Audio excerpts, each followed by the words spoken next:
Captain Jiho stared at the screen in front of him and felt his heart beat faster. Something was wrong with the sensors. They had to be malfunctioning. Nothing could be that big. He stood on the bridge of the horizon's edge, a small research vessel that belonged to Earth's exploration fleet. His ship was 3 weeks into a routine survey mission in the outer regions of human space. The area was empty, just like every other sector they had mapped this year.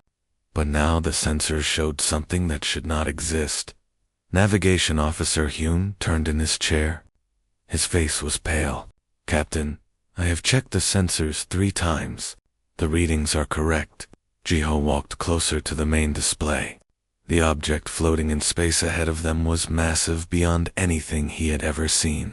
It was larger than Earth's biggest space stations, larger than the dreadnoughts that the powerful alien races flew across the galaxy. This thing was a structure that stretched for hundreds of kilometers in every direction. "What is it?" asked Mina, the ship's engineer. She had left her station in the engine room and now stood beside Jiho. Her eyes were wide as she looked at the display. "I don't know," Jiho said quietly, "but we need to get closer." The horizon's edge moved forward slowly. As they approached, more details became visible on their screens.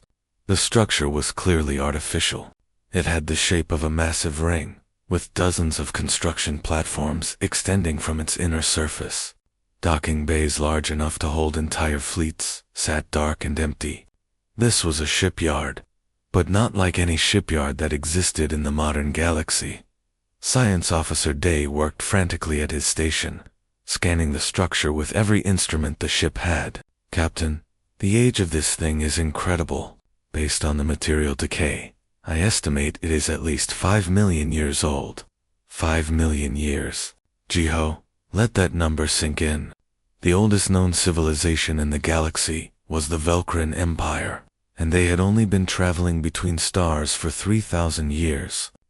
Humanity had joined the galactic community just 200 years ago. Whatever race built this structure had disappeared long before any current civilization had even learned to make fire. "The precursors," Hyun whispered. Every child in the galaxy heard stories about the precursors. They were the first race to travel the stars, the ancient builders who had somehow vanished completely. Most people thought the stories were just myths. No one had ever found any real proof that the precursors existed, until now. Jiho made a decision. "Hyun, send an encrypted message to Earth's Fleet Command. Tell them what we found. Do not use the standard council channels." Hyun nodded and began composing the message. Jiho knew this was risky. All discoveries in galactic space were supposed to be reported to the Galactic Council first. That was the law. But Jiho also knew what would happen if the Council learned about this find. The powerful races would claim it under salvage rights. Humanity would be pushed aside, and Earth would never see any of the technology that might be hidden here. The message went out using the fastest courier drone the Horizon's Edge carried. It would take 4 days to reach Earth. While they waited, Jiho ordered his crew to begin exploring. They suited up and took a shuttle over to the ancient structure. The airlock they chose was large enough to fit their entire ship inside. When they cut through the outer door, they found that the interior still had atmosphere. Old atmosphere, stale and thin, but breathable. The team moved through corridors that had been silent for millions of years. Their lights showed walls covered in strange symbols and displays that no longer worked. Everything was built on a scale that made humans feel tiny. The precursors had been large, Jiho realized, much larger than humans or any of the current galactic races. Mina found the first data archive in what looked like a control room. The computer systems were dead, but the physical storage devices had survived. They were crystals, each one the size of a human head, arranged in rows that stretched into the darkness. "These are intact," Mina said with wonder in her voice. The information stored here might still be accessible. They carefully removed several crystals and brought them back to the horizon's edge. They began working on a way to read them immediately. It took him 2 days to build an interface that could connect to the ancient technology. When he finally succeeded, the amount of data that flooded their computers was staggering. The problem was that none of it made sense. The precursor language was completely unknown. Every symbol, every character was a mystery. They needed a linguist, someone who specialized in dead languages and unknown writing systems. 4 days after they sent the first message, they received a reply from Earth. Admiral Sira herself had responded. Her message was brief, but clear. A second ship was coming, a science vessel called the Silent Promise. It would arrive in 6 days. Until then, the Horizon's edge was to maintain radio silence and avoid drawing attention to the site. Gio gathered his crew and explained the situation. They were sitting on the biggest archaeological find in galactic history. If they could unlock the secrets of the precursor technology, it could change everything for humanity. But they had to work fast and stay hidden. The Silent Promise arrived exactly on schedule. It was a newer ship than the Horizon's Edge, built with stealth systems that made it almost invisible to sensors. Captain Yuna commanded it, and she brought a team of specialists with her. Among them was Inho, one of Earth's best linguists. Inho looked at the precursor symbols and immediately became excited. "This is incredible," he said. "Look at the structure of the writing. See how certain symbols repeat in patterns. This is not just decoration. This is a logical language, built by a race that thought in mathematical terms." He set to work with Heian, who had a talent for patterns and codes. Together, they began the slow process of decoding the precursor database. Days turned into weeks. The two ships remained at the ancient shipyard, hidden in its shadow while the teams worked around the clock. Then, on the 32nd day after the discovery, Inho and Heian made a breakthrough. "We can read it," Inho announced to everyone gathered in the conference room. His hands were shaking with excitement. "Not everything yet, but enough. And what we found, it changes everything we thought we knew about the precursors." He brought up images on the main display. They showed star maps, technical diagrams, and what looked like historical records. "The precursors did not die out," Inho explained. "They evolved beyond physical form. They ascended to a higher plane of existence. But before they left, they prepared something for whoever came after them." "What did they prepare?" Jiho asked. "Knowledge," Inho said. "Technology. Blueprints for devices and ships that are far beyond anything the current galaxy has. They left it here, in this shipyard, as a gift for the next civilization that would find it." They pulled up more files. "Look at this," he said. Technical schematics filled the screen. "These are weapon designs, shield generators, power systems that use controlled singularities as energy sources. And this," he highlighted one particular file. "This is something they called a Star Destroyer." The room went silent. Everyone stared at the image on the screen. It showed a ship that was 15 kilometers long, bristling with weapons that bent space and time itself.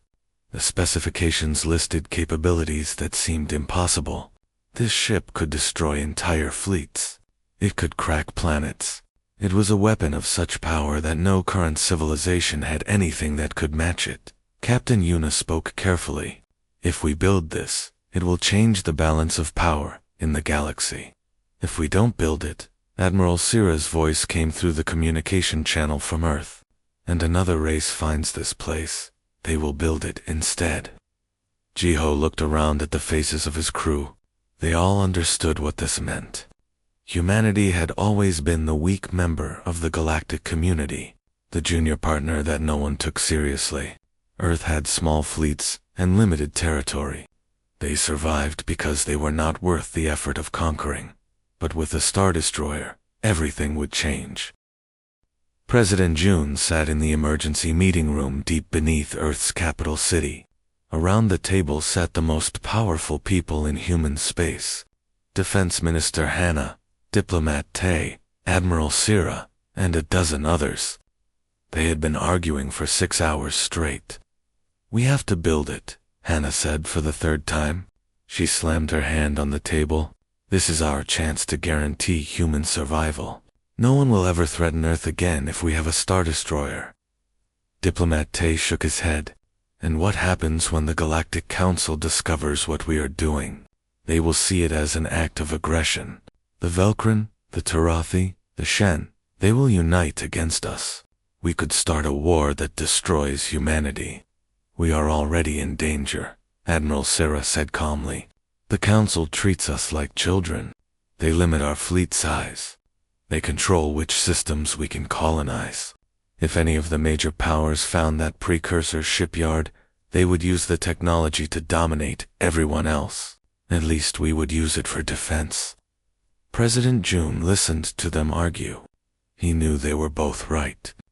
Building the Star Destroyer was incredibly risky, but not building it might be even more dangerous.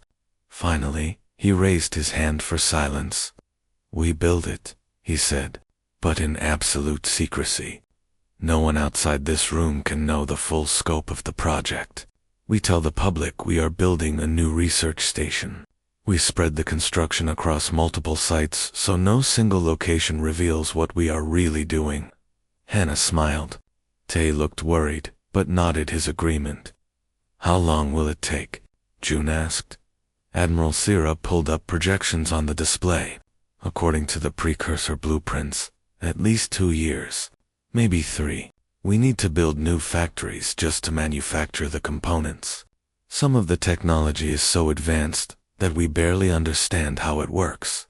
Then we had better start now, June said. The project received the codename Prometheus. Within days, resources began moving across human space. Mining operations expanded. Factories retooled their production lines. Thousands of workers received transfers to new assignments, though none of them knew the real reason why. Engineer Mina took charge of the actual construction. She stood in the empty void of space at Site 0, the hidden location where the Star Destroyer would be assembled.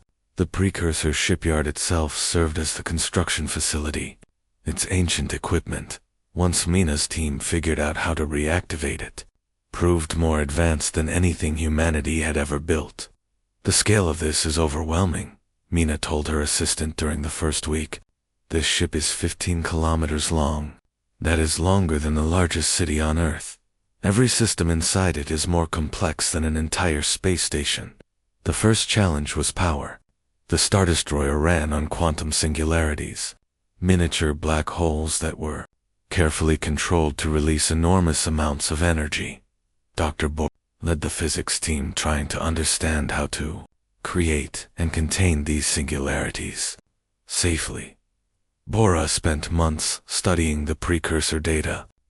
The equations were beautiful but terrifying. One mistake in the containment field and the singularity would evaporate in a blast that would destroy everything within 1,000 kilometers.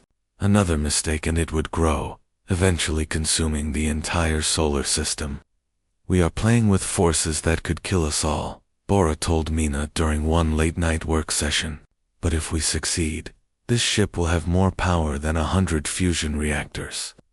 Slowly, carefully, they learned. The first test singularity was created in a remote system, far from any inhabited worlds.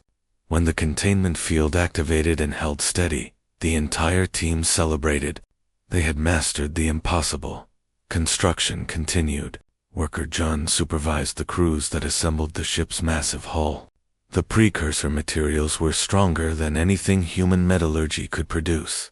Each hull plate required special fabrication. Techniques that took weeks to complete. John was a practical man who had spent 30 years building space stations. He thought he had seen everything, but the Star Destroyer amazed him every single day. The engineering is perfect, he told his crews. Every joint, every connection, it all fits together like a puzzle designed by gods. The workers came from every human colony. They lived in temporary habitats near Site 0, isolated from the rest of humanity. They could not contact their families directly. Every message was screened. They understood the sacrifice they were making. This ship would protect all of humanity. While the hull took shape, other teams worked on weapon systems. The main gun, the gravitational lance, was a weapon that manipulated gravity itself. It could focus a beam of gravitational force so intense that it would tear apart anything in its path. Planets, asteroids, other ships, nothing could withstand it. The secondary weapons were almost as impressive. Missile batteries that could fire hundreds of warheads simultaneously. Energy cannons that used the ship's massive power supply to create beams hot enough to vaporize metal. Point defense systems that could track and destroy thousands of targets at once. Testing the weapons had to be done carefully and in secret. Each test took place in a different uninhabited system. The gravitational lance was tested on a moon-sized asteroid. When Mina activated the weapon, the asteroid simply ceased to exist. It did not explode. It did not break apart. The intense gravitational forces compressed it into a point smaller than an atom, and then it was gone. "We built a weapon that can erase things from existence," Mina said quietly. She felt both proud and frightened. 2 years passed. The Galactic Council grew suspicious. Velcrin intelligence officers noticed unusual patterns in human resource shipments.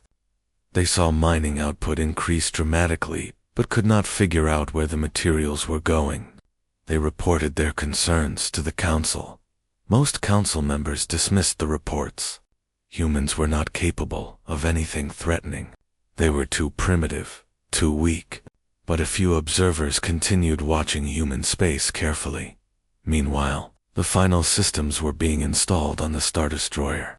The bridge was enormous, designed for a crew of 200, but it could also be controlled by a single person using the neural interface. System.Pilot Kai was one of 50 humans selected to test the neural interface. The system allowed a pilot to connect their mind directly to the ship. When connected, the pilot could feel the ship as if it were their own body. They could sense every system, every weapon, every sensor. The training was brutal.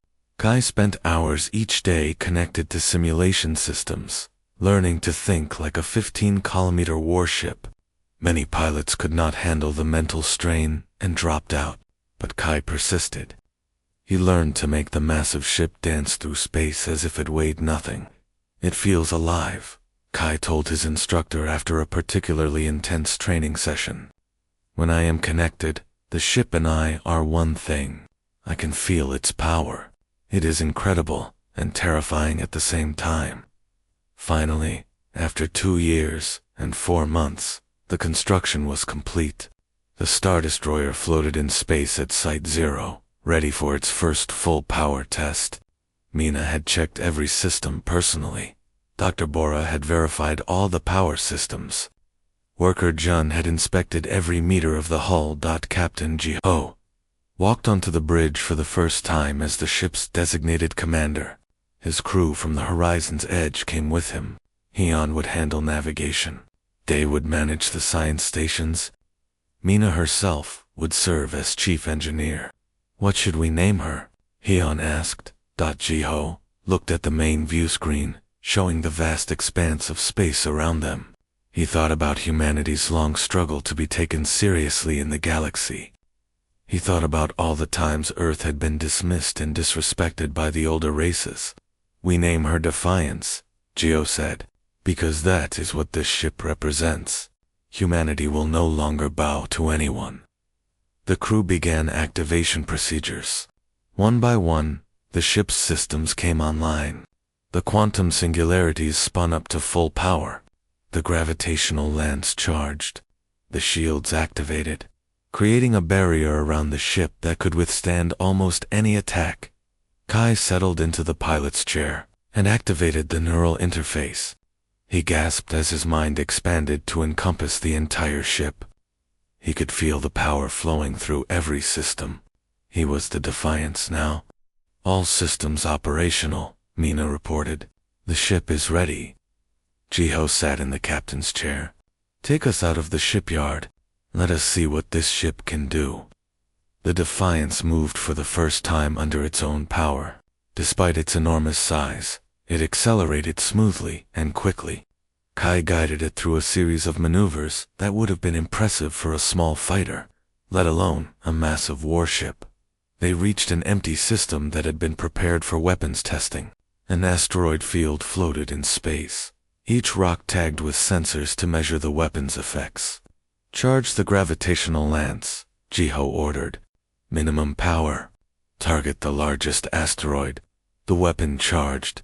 Even at minimum power, the energy readings were staggering. Jiho gave the order to fire. A beam of invisible force lanced out from the Defiance. The asteroid, 3 kilometers across, compressed to nothing in an instant. The sensors showed that the rock had been crushed into a point of infinite density and then dispersed as elementary particles. The bridge crew sat in stunned silence. They had built something that could destroy worlds. But their secret would not last much longer.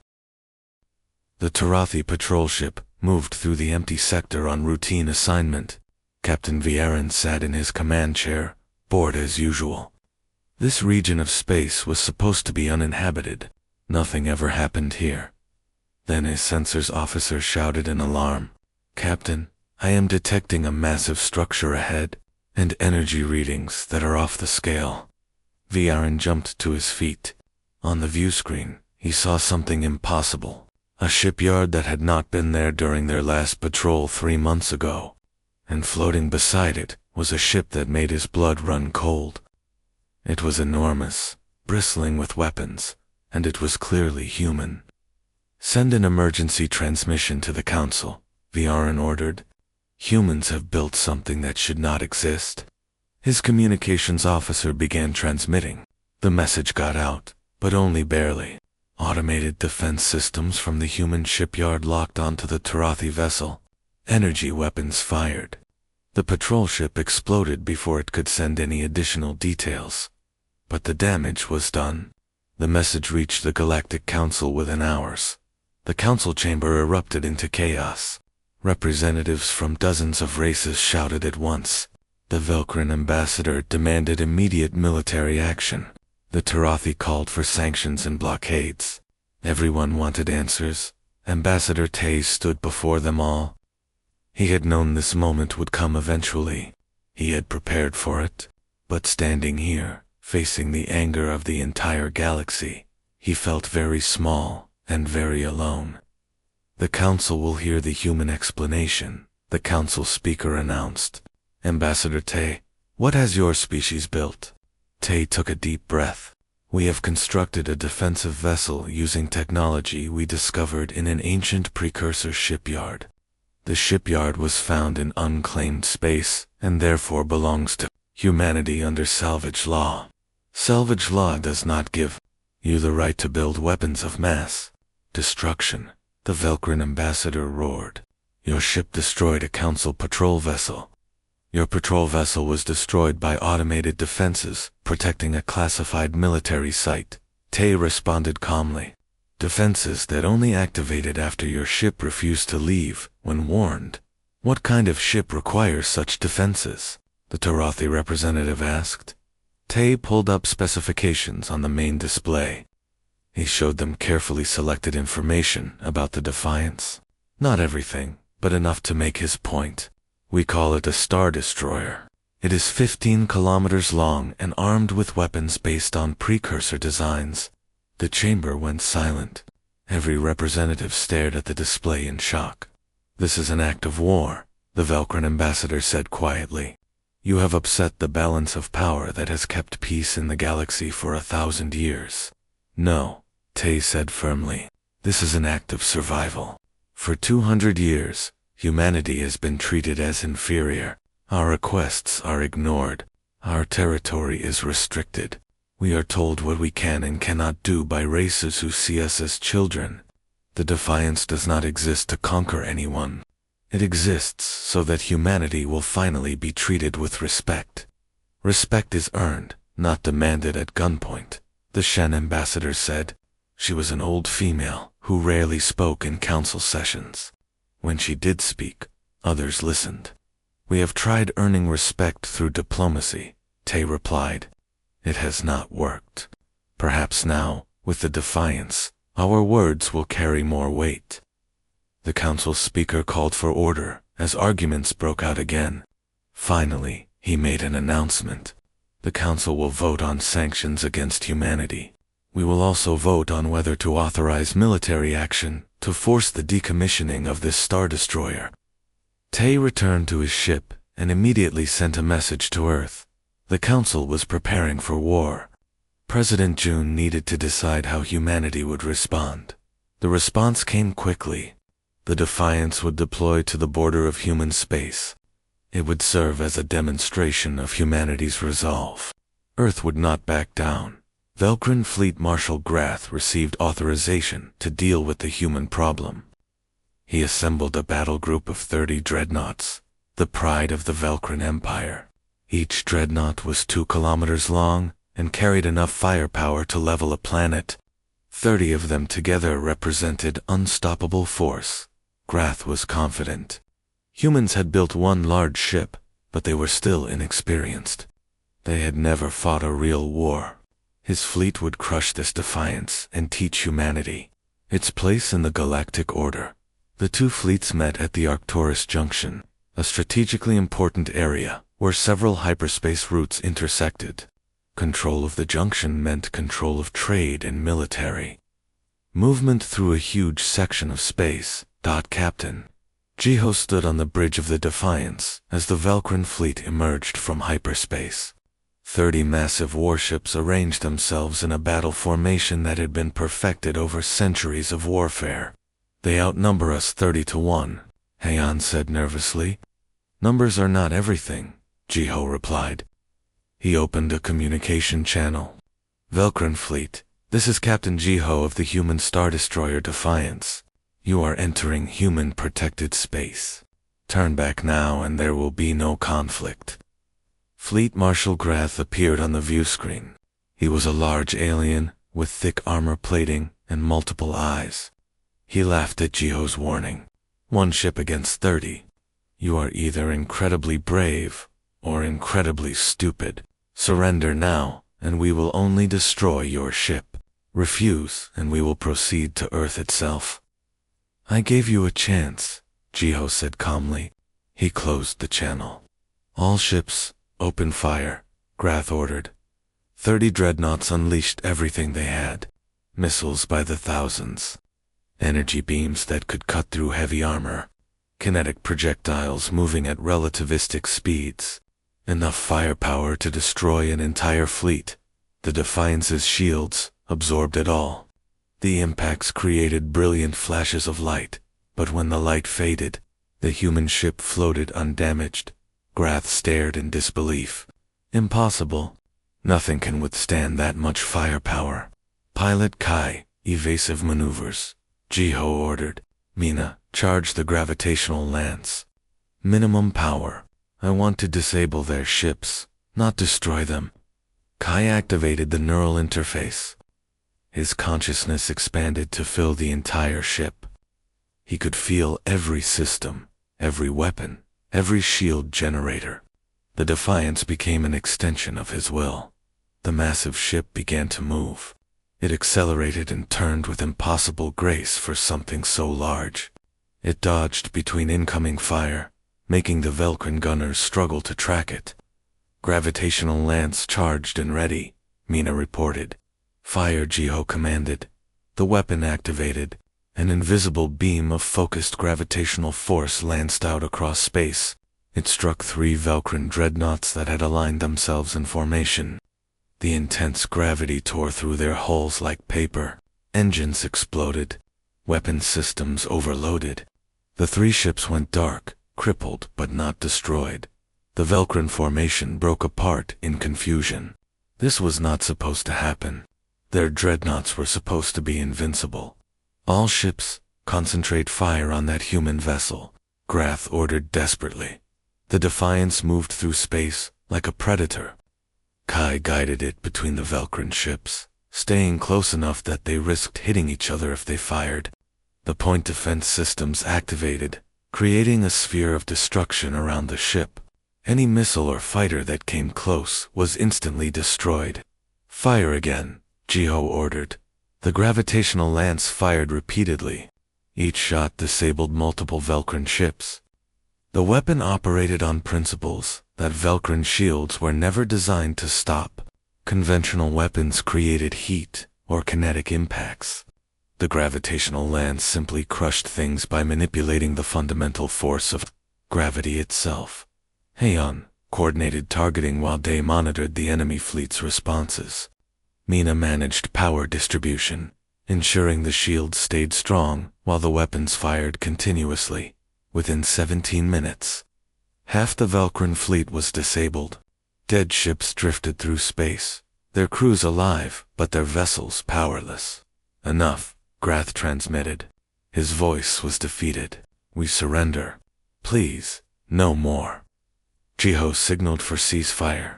All Velcrin vessels will shut down their remaining weapons and prepare to be escorted out of this sector. Any ship that powers up weapons will be destroyed. Is that understood? Understood, Grath replied quietly. The battle was over. One human ship had defeated what should have been an overwhelming force. Every sensor in the sector had recorded the fight. Within hours, the recordings spread across the galaxy. Every civilization saw what happened at Arcturus Junction. The Velcrin Empire, which had dominated the galaxy for 1,000 years, had been humiliated by humanity. The balance of power that the Galactic Council depended on was shattered. In the council chamber, Ambassador Tay addressed the shocked representatives. Humanity does not seek war. We seek only to be treated as equals. The Defiance could have destroyed the entire Velcrin fleet. Instead, Captain Jiho chose to disable their ships and spare their crews. We fight only in self-defense, but we will defend ourselves effectively. The Shen ambassador rose to speak. Perhaps it is time the council reconsidered its treatment of humanity. Any race capable of such restraint and victory deserves respect. But not everyone agreed. In secret chambers across the galaxy, other powers began making plans. If one human ship could do this much damage, humanity had to be stopped before they built more. The victory at Arcturus Junction had saved humanity from immediate attack, but it had also made them the biggest threat in the galaxy. War was coming, whether humanity wanted it or not. The victory at Arcturus Junction changed everything overnight. Every news channel across the galaxy showed the same footage. One human ship destroying half a Velcrin fleet. The images were shocking and terrifying. In the Velcrin capital, Fleet Marshal Grath was stripped of his command and imprisoned. The Velcrin High Command needed someone to blame for the humiliation, but removing Grath did not solve their problem. Humanity still had the Defiance, and the Velcrin Empire looked weak. Admiral Kresh took command of the Velcrin military. She was smarter than Grath and far more dangerous. She understood that direct confrontation had failed. A new strategy was needed. Kresh began making secret communications with other galactic powers. She contacted the Turathi, who were already angry about the patrol ship humanity had destroyed. She reached out to smaller races who feared what humanity might do with such power. Slowly, carefully, she built a coalition. One ship defeated 30 of ours, Kresh told the other military leaders. But one ship cannot be everywhere at once. If we attack with overwhelming numbers from multiple directions, the humans cannot stop us all. The coalition grew. 6 different races agreed to contribute ships. Together, they assembled an armada of over 200 capital ships. It was the largest fleet gathered in galactic history. But Kresh knew attacking human military targets would not be enough. As long as the Defiance existed, humanity would remain defiant. She needed to force them to surrender their Star Destroyer. She needed leverage. The coalition fleet set course for Earth itself. President June received the warning from long-range sensors. A massive fleet was approaching human space, and its trajectory led directly to humanity's homeworld. He called an emergency meeting of all military and civilian leaders. "How long do we have?" June asked Admiral Sira. 4 days until they reach Earth, Sira replied. Her voice was steady, but her face was pale. Maybe 5 if they stop to refuel. Can the Defiance stop them? Syrah shook her head. Captain Jiho and his crew are the best we have. The Defiance is the most powerful ship in the galaxy, but it is still one ship against 200. The enemy will spread out. They will attack from multiple vectors. Even with the gravitational lance, the Defiance cannot destroy them all before some ships get through. Defense Minister Hannah stood up. Then we evacuate Earth. Get as many people off-world as possible. Where would they go? Diplomat Tay asked. Every human colony is vulnerable. If they are willing to attack Earth, they will attack our colonies too. There is nowhere to hide. June looked around the room at the desperate faces. Humanity had built the most powerful weapon in the galaxy, and it was not enough. They were still going to lose. Send a message to every independent race in the galaxy, June ordered. Tell them what is happening. Tell them that 6 powerful races are joining together to commit genocide against humanity because we refuse to remain weak. Ask them to stand with us. The message went out across hundreds of communication channels. Most races ignored it. They did not want to anger the coalition, but some listened. Small races who had also been bullied by the great powers. Civilizations who understood what it meant to be dismissed and threatened. Ambassador Nira of the Shen civilization contacted President June directly. The Shen government has watched humanity carefully since you joined the galactic community, she said. We have seen how you struggle for respect, how you try to do what is right, even when it costs you. The Shen fleet will stand with Earth. It was not enough. The Shen had 40 ships, and a dozen other small races contributed another 30, against over 200 enemy vessels. These numbers meant little, but it meant humanity would not die alone. Meanwhile, Engineer Mina made a discovery. She was reviewing the precursor database again, searching desperately for anything that might help. Deep in the technical files, she found something the team had overlooked during their initial analysis. Dr. Look at this, Mina said, pulling up the files on her display. Bora studied the information. His eyes went wide. This is a planetary shield generator. The precursors designed it to protect entire worlds. Can we build it in time? Mina asked. I don't know, Bora admitted. The specifications are incredibly complex. We would need to construct orbital platforms around Earth. Each platform would generate part of the shield. Together, they would create a barrier that could protect the entire planet. How long would it take? Under normal circumstances, 6 months, maybe a year. Bora pulled up construction time. But if we mobilize every construction team humanity has, if we work around the clock with no breaks, we might do it in 4 days. Mina contacted worker Jun immediately. Jun listened to the requirements and let out a low whistle. You are asking me to build in 4 days, what should take a year? That is impossible. I know, Mina said. Can you do it anyway? Jun thought for a moment. Then he smiled. Get me the specifications. I will make it happen. Worker Jun became a legend in those 4 days. He coordinated thousands of construction teams across Earth orbit. They worked in shifts that never stopped.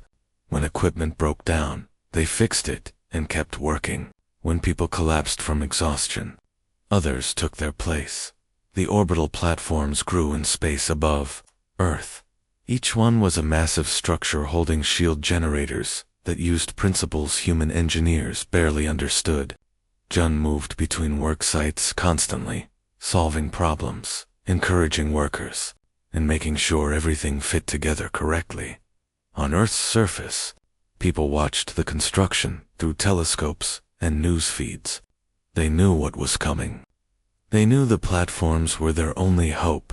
The coalition fleet entered human space on the morning of the 4th day. Admiral Krish sat in her command ship, satisfied.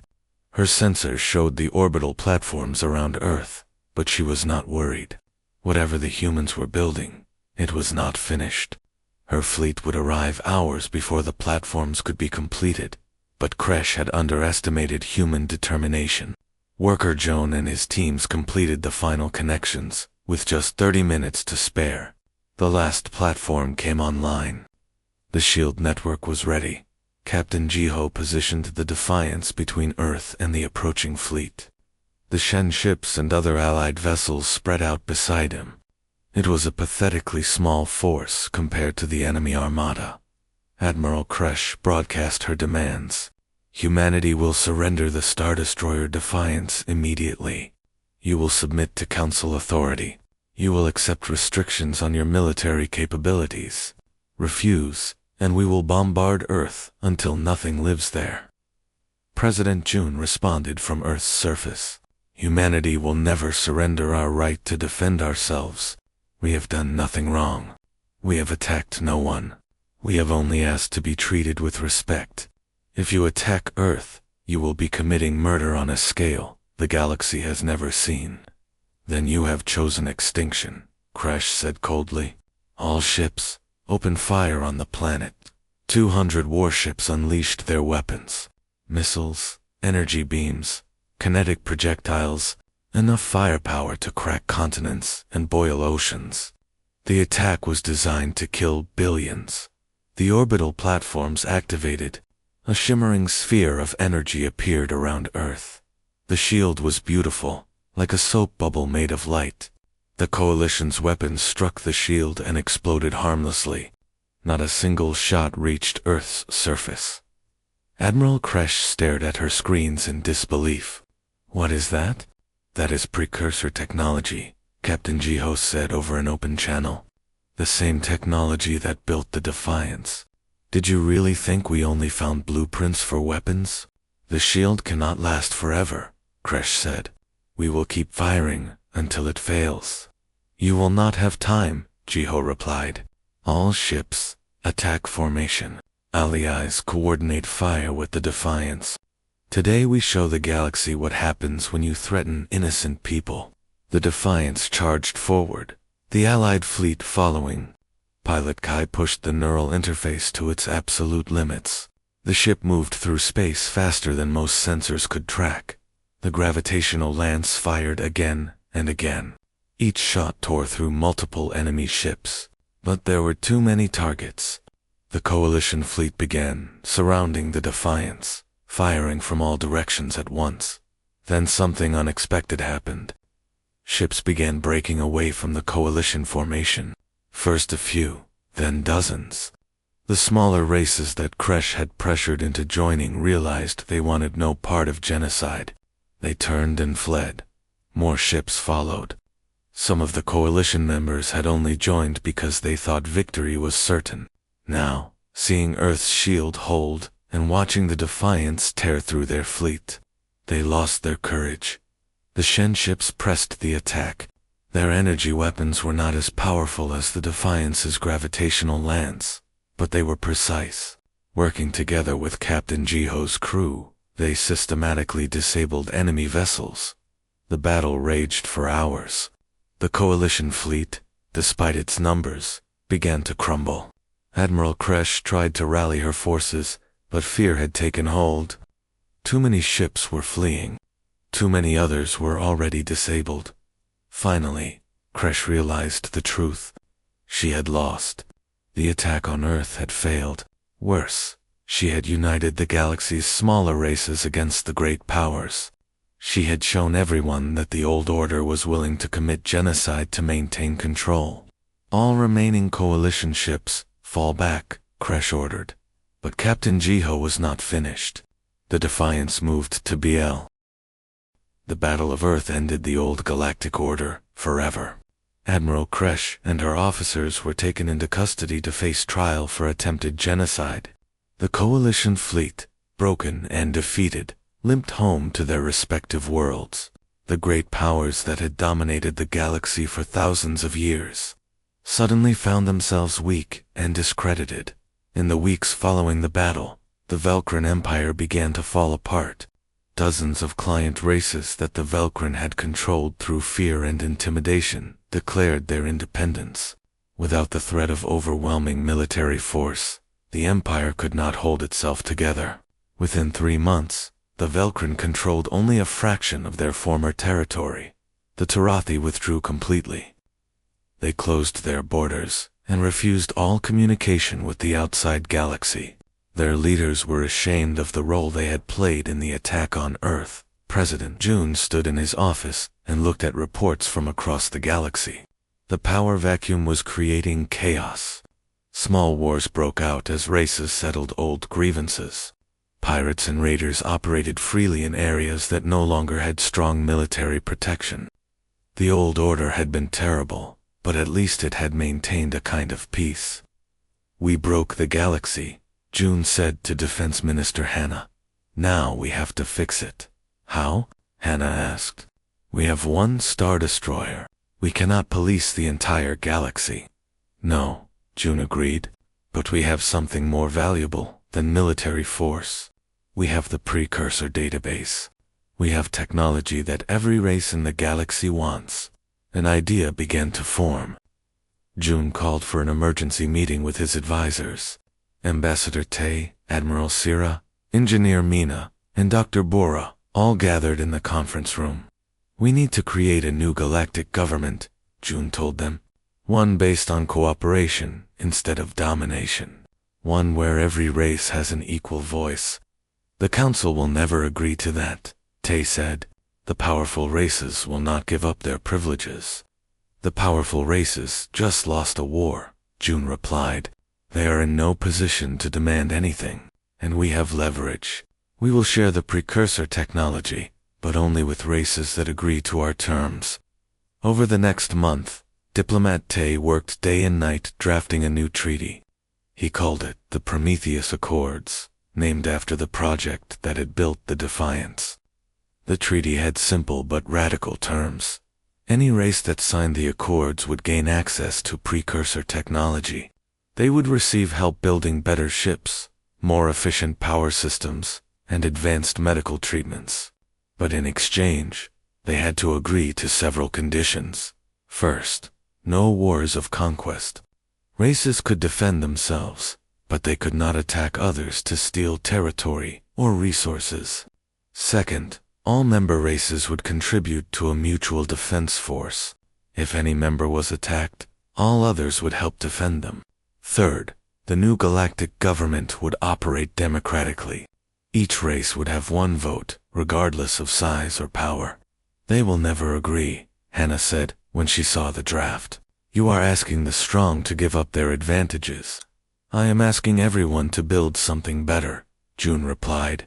"And if they refuse, they will be left behind while the rest of the galaxy advances." The Prometheus Accords were presented at a special assembly. Representatives from over 100 races attended. The powerful races like the Velkrin and Tarathi sent observers but did not participate.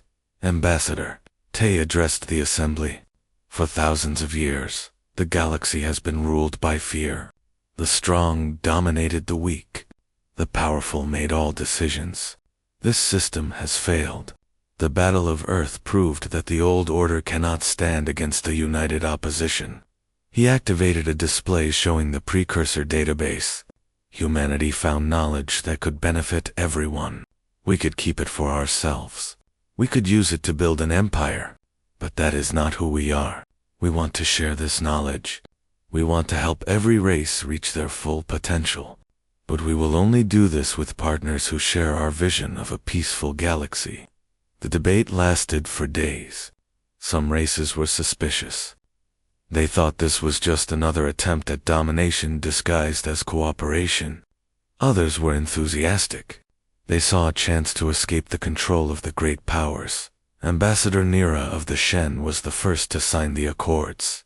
"The Shen have watched humanity since you first left your homeworld," she said. "We have seen your struggles. We have seen you fight for respect without losing your principles. The Shen believe in your vision." Other races followed. The smaller civilizations that had refused to attack Earth signed quickly. They had nothing to lose and everything to gain. Within 2 weeks, 30 races had joined the new council. The Velkrin and Tarathi remained outside the accords. They refused to give up their privileges. But without their client races, without their vast territories, they were no longer the great powers they had been. With the treaty signed, the real work began. Engineer Mina took charge of the Technology Sharing Commission. Her job was to distribute precursor knowledge fairly among all member races. "We have to be careful," Mina told her team. "If we give too much technology, too quickly, to one race, it will create imbalance. Everyone must advance together." She created a system where teams of scientists from multiple races worked together on each project. A joint team would study precursor shield technology. Another would focus on power generation. Another on medical advances. By forcing cooperation, Mina ensured that no single race could dominate. Dr. Bora led the research into the most advanced precursor systems. He discovered that the database contained not just military technology, but also tools for terraforming dead worlds, generating clean energy, and even extending lifespans. The precursors had not just been warriors. They had been builders and healers too. Meanwhile, Captain Jiho and the crew of the Defiance took on a new role. They became peacekeepers. When conflicts broke out between races, the Defiance would arrive and enforce ceasefires. When pirates attacked merchant vessels, the Defiance would hunt them down. Jiho found this work harder than combat. "In battle, the enemy is clear," he told Heian one day. "But in peacekeeping, everyone thinks they are right. Everyone has grievances. How do we decide who to support?" "We support the law," Heian replied. "We support the accords. That is all we can do." 5 years after the Battle of Earth, President June attended a ceremony at the former precursor shipyard. The site had been transformed into the Galactic Technical Institute. Thousands of scientists from hundreds of races worked there now, unlocking the secrets of the ancients. But the most important event of the ceremony was the launch of a new ship. The Unity was humanity's second Star Destroyer, but it was different from the Defiance. This ship had been built by a joint team of engineers from 20 different races. Its crew included humans, Shen, and members of a dozen other civilizations. Captain Yun, who had commanded the Silent Promise during the original discovery, now commanded the Unity. She stood on the bridge surrounded by officers of many species. "This ship represents what we can achieve together," she said during the launch ceremony. "The Defiance saved humanity. The Unity will protect everyone." Admiral Sira, now retired, visited the Defiance one final time before the 2 Star Destroyers departed on their first joint patrol. She found Captain Jiho standing on the observation deck, watching the Unity prepare for departure. "Do you ever regret it?" Siro asked. "All the fighting, all the lives lost?" Jiho thought for a long moment.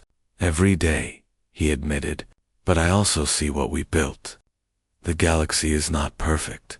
There are still conflicts, still injustice, but it is better than it was. Races that were enemies now work together.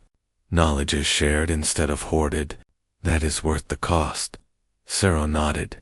"You did more than save Earth. You changed what the galaxy could be." She left the Defiance and took a shuttle back to Earth.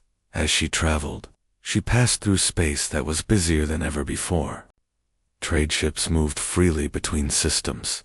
Joint research vessels explored unknown regions.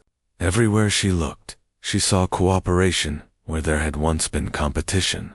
On Earth, children studied the history of the precursor discovery in school.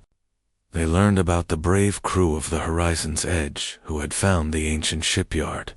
They learned about the workers who built the Defiance in secret. They learned about the Battle of Arcturus Junction and the defense of Earth. But most importantly, they learned about the choice humanity made after the fighting ended. They could have built an empire. They could have used their power to dominate others. Instead, they chose to share. They chose to build something better. Worker Jun, now Chief of Construction for the entire Galactic Technical Institute, supervised the building of a monument near the Institute's main entrance. It was a simple design, just a tall pillar with names carved into it. The names of everyone who had died during the conflicts. Velkrin, Tarathi, human, Shen, and dozens of other races, all remembered together. Why include the enemy dead?